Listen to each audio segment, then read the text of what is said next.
Hello everyone, welcome to my YouTube channel associate learning. तो आज हमारा टॉपिक रहेगा तत्व मीमांसा, ज्ञान मीमांसा एंड मूल्य मीमांसा, जिसको इंग्लिश में बोलेंगे मेटाफिजिक्स, एपिस्टेमोलॉजी एंड एंजियोलॉजी। तो ये हमारी unit 1 philosophical perspective of education के अंदर आता है। आजकल हम जो हमारी सीरीज़ चल रही है वो है एमएड फर्स्ट सेमेस्टर की।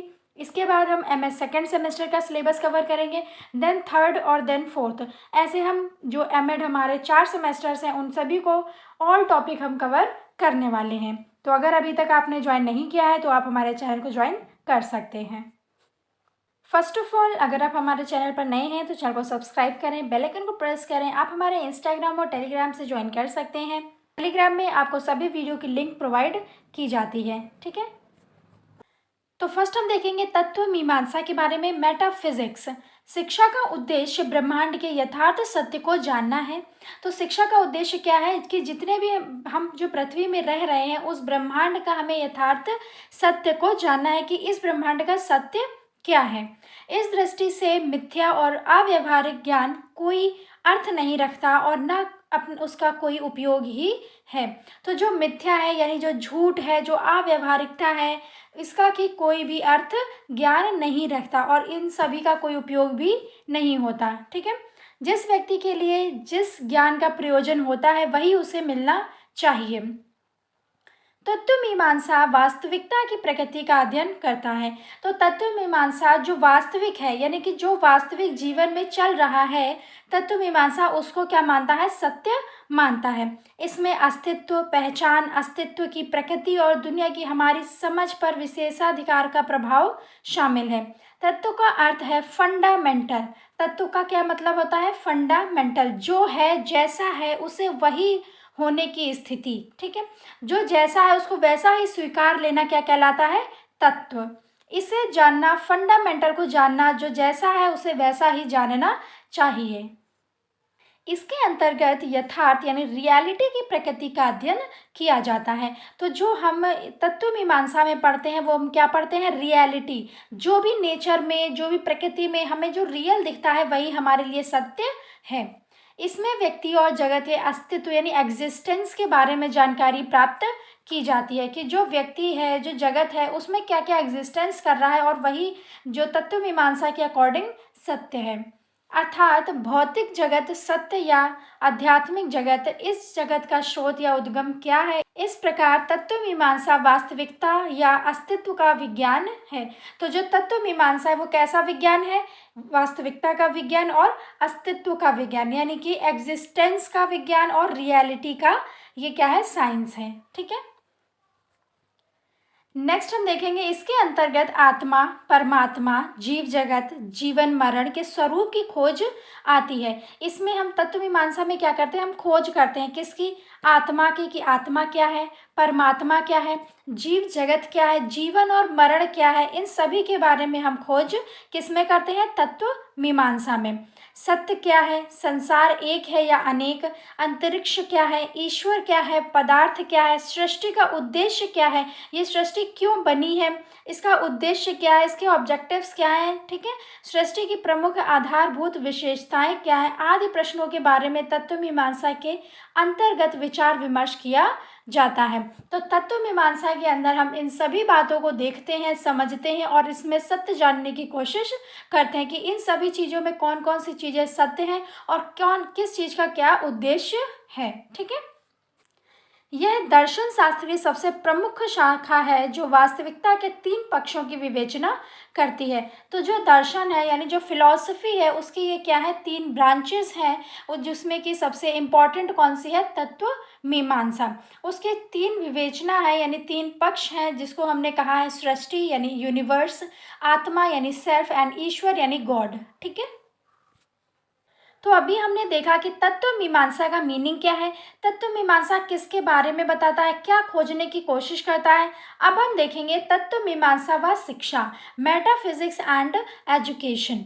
तत्व मीमांसा का क्षेत्र संपूर्ण ब्रह्मांड है। ठीक है, तत्व मीमांसा क्या करना चाहता है, वो सभी क्षेत्र को लेकर चलता है जिसमें कि संपूर्ण ब्रह्मांड को वो अपने में समाने की कोशिश करता है, लेकिन इसका मुख्य ध्यान इस बात पर केंद्रित रहता है कि हम उस अंतिम सत्य या वास्तविक सत्य जिसे हम ब्रह्म कहते हैं उसका ज्ञान किस प्रकार प्राप्त किया जाए। मगर ये चाहते तो हैं कि हमें पूरे ब्रह्मांड की क्या हो, नॉलेज हो, उसके बारे में हम जान सकें, मगर इनका जो मुख्य उद्देश्य होता है, मुख्य केंद्र बिंदु होता है, वो क्या होता है, ब्रह्म को जानना। ब्रह्म क्या है, उसका ज्ञान कैसा है, उसमें क्या क्या चीज़ें सत्य हैं, उसके बारे में जानना क्या कहलाता है, तत्व मीमांसा का मेन उद्देश्य कहलाता है। अगर कोई व्यक्ति ईश्वर में विश्वास नहीं रखता अर्थात वह नास्तिक है। जो भी लोग ईश्वर में विश्वास नहीं रखते उसको क्या कहा जाता है, उनको नास्तिक कहा जाता है, और जो ईश्वर में विश्वास रखते हैं उनको आस्तिक कहा जाता है। तो उसे इस बात से कोई फर्क नहीं पड़ता, यानी कि जो लोग ईश्वर में विश्वास नहीं रखते उन्हें कोई भी फर्क नहीं पड़ता जो ज्ञान वह प्राप्त कर रहा है, यानी जो ज्ञान उसने अब ग्रहण किया है वह सत्य है या असत्य है। ठीक है, तो उन लोगों को कोई फर्क नहीं पड़ता कि जो भी वो ज्ञान प्राप्त कर रहे हैं वो सत्य हो या असत्य हो। ठीक है, लेकिन जो व्यक्ति ईश्वर में विश्वास करता है वह हमेशा केवल सत्य ज्ञान प्राप्त करने का ही प्रयास करेगा। जो लोग ईश्वर में विश्वास रखते हैं, ईश्वर में भावना रखते हैं, वो ये सोचते हैं कि हम जो भी चीज़ें प्राप्त करें, जो भी अपने नॉलेज में गेन करें, वो चीज़ें क्या हो, सत्य हो, पूर्ण प्रमाणिक हो। ठीक है, इस प्रकार तत्व ज्ञान मनुष्य को जीवन की यथार्थता तथा उसके उद्देश्य से भली भांति परिचित कराता है। ठीक है, अब हम तत्व मीमांसा के बारे में कुछ पॉइंट्स देख लेते हैं जो कि तत्व मीमांसा और शिक्षा से संबंधित हैं। यह हमें यह बताती है कि इस जगत का एक निश्चित उद्देश्य है। तत्व मीमांसा हमें बताता है कि जो हमारा जगत है उसका एक उद्देश्य है, एक ऑब्जेक्टिव है। इसलिए शिक्षा ऐसी होनी चाहिए जो छात्र को इस अंतिम यथार्थ से रूबरू करने में सहायक हो सके। सेकेंड पॉइंट है, यह हमें यह बताती है कि शिक्षा के माध्यम से हम इस अंतिम सच्चाई की खोज किस प्रकार कर सकते हैं। तत्व मीमांसा में हम जो कुछ भी सीखना चाहते हैं, जो कुछ भी जानना चाहते हैं, जैसे ब्रह्मांड क्या है, ब्रह्म क्या है, पदार्थ क्या है, जो भी चीज़ हम जानना चाहते हैं वो हम शिक्षा के माध्यम से जान सकते हैं। ठीक, नेक्स्ट पॉइंट हमारा रहेगा, तत्व ज्ञान के माध्यम से हम अपने आंतरिक ज्ञान, इंट्यूशन तथा साधन के माध्यम से यह सीखते हैं कि बहुत सी वस्तुओं और अदृश्य प्रकृति पर कैसे विश्वास किया जाए। नेक्स्ट पॉइंट है, तत्व ज्ञान के अंतर्गत पुनर्जन्म की धारणा हमारे निराशावादी दृष्टिकोण में कमी लाती है, जो मात्र आत्मा व ईश्वर के गठजोड़ के अतिरिक्त और कुछ भी नहीं है। नेक्स्ट पॉइंट है, तत्व ज्ञान हमें यह भी बताता है कि केवल भौतिक वस्तुएं ही यथार्थ नहीं हैं। तत्व ज्ञान हमें क्या बताता है कि जो भौतिक वस्तुएं हैं वो यथार्थ नहीं है, यानी कि वो हमारे लिए सत्य नहीं है कि पूर्ण तरीके से सत्य है। इस जगत या ब्रह्मांड के अनदेखे तत्व भी यथार्थ हो सकते हैं। जो चीज़ें हमने देखी नहीं है, जो सुनी नहीं है, जो अनदेखी है हमसे, वो भी सत्य हो सकती हैं या वो भी यथार्थ हो सकती हैं। इसीलिए वो चाहते हैं कि हम पूरे ब्रह्मांड की जो चीज़ें हैं उनको जान सके, पहचान सके, उनके अंदर जो सत्य छिपा है उसको हम पूरा पहचान सकें अच्छे से और उस सत्य को मान भी सकें। ठीक है, तो फर्स्ट हमारा तत्व मीमांसा कंप्लीट होता है। अब हम देखेंगे ज्ञान मीमांसा, एपिस्टेमोलॉजी। ज्ञान मीमांसा ज्ञान का अध्ययन है। ज्ञान मीमांसा क्या है, ज्ञान का अध्ययन। इसमें यह देखा जाता है कि हम कैसे जानते हैं कि सत्य क्या है और क्या इस ज्ञान की कोई सीमाएं हैं। इसमें बोला गया है कि जो ज्ञान है हम उसका अध्ययन करना चाहते हैं और उसमें ये बोला गया कि सत्य क्या है और क्या हम इसकी सीमाओं को जान सकते हैं या फिर इसकी कोई सीमा भी है, या कि जो शिक्षा है, जो ज्ञान है उसकी कोई सीमा ही नहीं है। ज्ञान मीमांसा में कई मुद्दे हैं जिन पर आज भी दार्शनिकों द्वारा चर्चा की जाती है, जैसे कि क्या कुछ ज्ञान सहज हो सकता है या क्या सत्य को केवल हमारे बाहर से सबूत देखकर ही समझा जा सकता है। ज्ञान मीमांसा में विशेषज्ञताएं भी हैं, जैसे कि औपचारिक ज्ञान मीमांसा, ऐतिहासिक ज्ञान मीमांसा, मेटाएपिस्टेमोलॉजी और सामाजिक ज्ञान मीमांसा। ठीक है, नेक्स्ट हम देखेंगे ज्ञान मीमांसा एवं शिक्षा। ज्ञान मीमांसा के अंतर्गत सत्य व असत्य की खोज की जाती है। ज्ञान मीमांसा में हम क्या खोजते हैं कि सत्य क्या है और असत्य क्या है। इसके अंतर्गत यह भी जानने का प्रयास किया जाता है कि सत्य ज्ञान की प्राप्ति कैसे हो सकती है, अर्थात ज्ञान प्राप्ति के विभिन्न साधन कौन कौन से हैं। तो जो ज्ञान मीमांसा है उसमें बोला गया है कि जो सत्य है और असत्य है उसकी हम खोज करते हैं, और हम किन किन साधनों से इसकी खोज कर सकते हैं उसका भी हम क्या करते हैं, ज्ञान जानने की कोशिश करते हैं। ठीक है, हम प्रयास करते हैं कि हमें ये भी पता चल सके कि कौन कौन से ऐसे साधन हैं जिससे हम सत्य और असत्य की खोज कर सकते हैं। इस संबंध में दार्शनिक विभिन्न विचारधारा रखते हैं। आदर्शवादियों की मान्यता है कि सच्चा ज्ञान चिंतन, मनन व ध्यान के माध्यम से प्राप्त किया जाता है। अब ये इम्पोर्टेंट है आपके लिए, जो आइडियलिज्म है, जो आइडियलिज्मवादी हैं या फिर जो आदर्शवादी हैं, उन्होंने बोला कि हम सच्चा ज्ञान की मान्यता चिंतन से, मनन से व ध्यान के माध्यम से प्राप्त कर सकते हैं, जबकि जो प्रयोजनवादियों का मानना है कि सच्चा ज्ञान निरीक्षण, अनुभव व प्रयोगों के आधार पर प्राप्त किया जा सकता है। तो इन दोनों के जो मत हैं वो डिफरेंट है। तो आप लोगों को ये दोनों चीज़ें इसमें लिखनी पड़ेंगी अगर आपके एग्जाम में ऐसा क्वेश्चन आता है। नेक्स्ट हम देखेंगे, कांट महोदय ने इस दोनों विचारधाराओं के में समन्वय स्थापित करते हुए कहा कि ज्ञान प्राप्ति का एक महत्वपूर्ण स्रोत बाह्य वातावरण है, लेकिन यह मस्तिष्क है जो इसे निश्चित स्वरूप प्रदान कर सकता है। ठीक है, यानी जो हमारा इन्वायरमेंट है वो भी हमारे लिए क्या करता है, ज्ञान का स्रोत बनता है। ठीक, आई होप आपको समझ में आ रहा होगा। अगर आपको समझ में आ रहा हो तो वीडियो को लाइक करें, शेयर करें, कमेंट भी किया करें कि आपको समझ में आ रही है वीडियोस, नहीं आ रही है, या जो कुछ भी है। ठीक है, आप कमेंट करेंगे, मोटिवेट करेंगे तो मैं आपके लिए और अच्छा कंटेंट लेकर आऊँगी। नेक्स्ट हम देखेंगे, शिक्षा के क्षेत्र में ज्ञान मीमांसा के योगदान। ज्ञान मीमांसा ने क्या क्या योगदान किए हैं शिक्षा के क्षेत्र में। तो फर्स्ट पॉइंट हम देखेंगे, यह हमें यह बताता है कि हमें अपने विद्यार्थियों को किस प्रकार का ज्ञान देना चाहिए तथा किस प्रकार इसे दिया जाए, कैसा ज्ञान देना चाहिए और किस प्रकार हम विद्यार्थियों को ज्ञान दे सकते हैं, हमें दोनों चीज़ों का ध्यान रखना है। नेक्स्ट यह हमें इस तथ्य से अवगत कराता है कि जीवन की विशेष अवस्थाओं में छात्रों को ज्ञान का कौन सा अंश प्रदान किया जाए। तो जो छात्र होते हैं उसमें कई अवस्थाएं आती हैं, तो जो विशेष अवस्था है हम उसमें उन छात्रों को कौन सा अंश ज्ञान का प्रदान करें, हमें ये भी देखना पड़ता है। नेक्स्ट पॉइंट है, यह हमें इस दिशा में निर्देश देता है कि छात्रों के लिए ज्ञान के विभिन्न संप्रतियों को किस प्रकार संगठित किया जाए ताकि ये उनके लिए सार्थक सिद्ध हो सके। ठीक है, नेक्स्ट पॉइंट है, ज्ञान का हस्तांतरण व विकास भाषा व तर्क पर निर्भर करता है। जो ज्ञान का हस्तांतरण है तो वो किस पर निर्भर करता है, भाषा व तर्क पर। ठीक है, जिसका विकास ज्ञान मीमांसा से ही संभव है, और इसका जो विकास है वो किसके द्वारा संभव है, ज्ञान मीमांसा के द्वारा। ठीक है, नेक्स्ट पॉइंट है, शिक्षा के क्षेत्र में दर्शन शास्त्र की तीनों शाखाओं में इस शाखा का विशेष महत्व व योगदान है। तो शिक्षा के क्षेत्र में ज्ञान मीमांसा का सबसे ज्यादा योगदान माना गया है तीनों शाखाओं में। ठीक है, नेक्स्ट हम देखेंगे मूल्य मीमांसा, एंजियोलॉजी। मूल्य मीमांसा मूल्यों का अध्ययन है। इसमें क्या करते हैं, हम मूल्यों का अध्ययन करते हैं।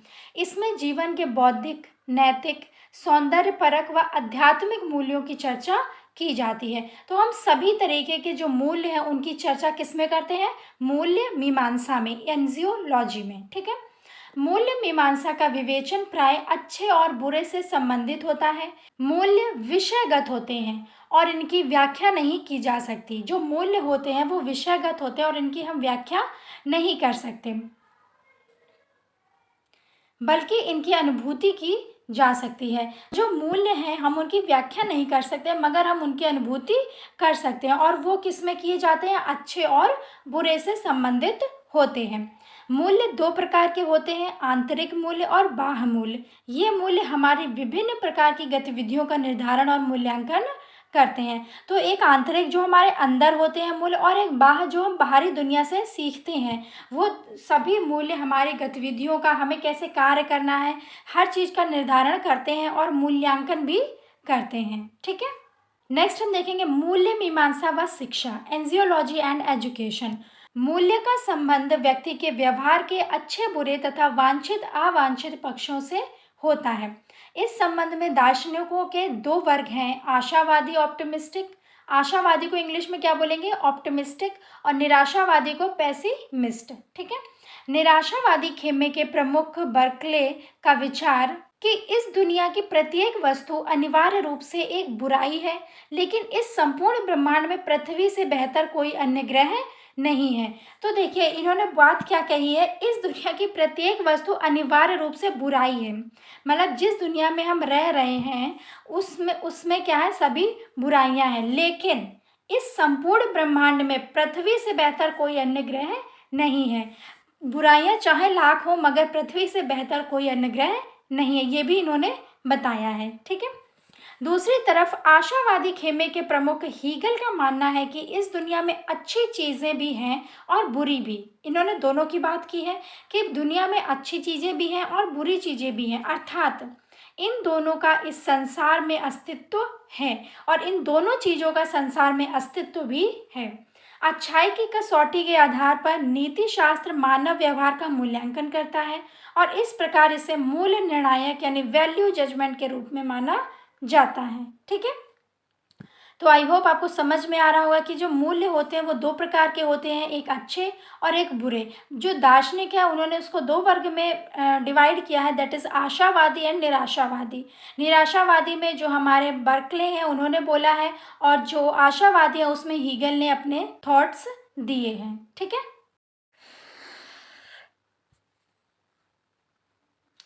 नेक्स्ट हम देखेंगे शिक्षा के क्षेत्र में नीति शास्त्र के योगदान।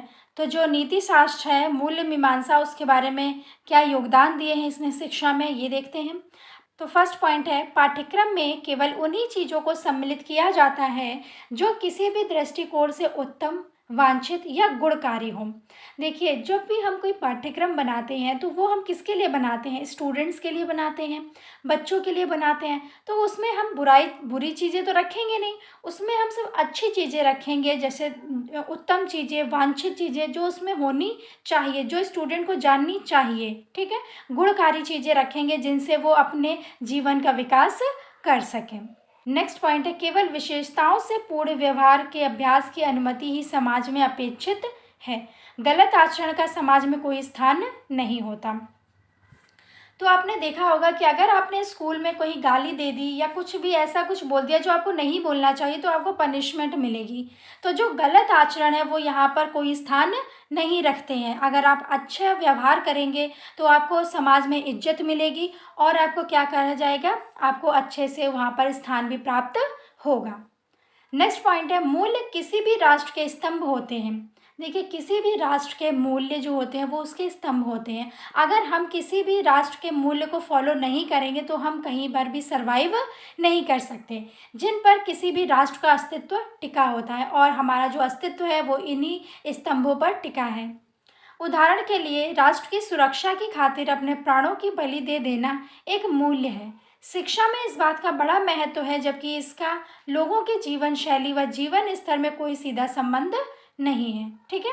तो आई होप आपको समझ में आया होगा, हमने जो तीनों चीज़ें पढ़ी हैं। तो आज के लिए इतना ही रखते हैं। आई होप आपको वीडियो अच्छी लगी होगी। अगर वीडियो अच्छी लगी हो तो वीडियो को लाइक करें, शेयर करें, सब्सक्राइब करें। तो आज हमने 3 चीज़ें पढ़ी। सबसे पहले हमने देखा तत्व मीमांसा क्या होता है और उसका शिक्षा में क्या योगदान था। फिर हमने ज्ञान मीमांसा देखा, ज्ञान मीमांसा की मीनिंग देखी और उन्होंने शिक्षा में क्या क्या योगदान दिए हैं वो देखे। देन हमने मूल्य मीमांसा को पढ़ा, मूल्य मीमांसा में शिक्षा का क्या योगदान है ये भी हमने देखा। तो आज के लिए हम इतना ही रखते हैं। आई होप आप लोग अच्छे से पढ़ाई कर रहे होंगे। अगर आपने अभी तक हमारा यूट्यूब चैनल ज्वाइन नहीं किया है तो ज्वाइन कर लीजिए। अगर आप एमएड के स्टूडेंट हैं, एमएड की तैयारी करना चाहते हैं और अच्छे मार्क्स लाना चाहते हैं तो आप हमारे चैनल से ज्वाइन कर सकते हैं। तो मिलते हैं नेक्स्ट वीडियो में। Stay connected. Thank you.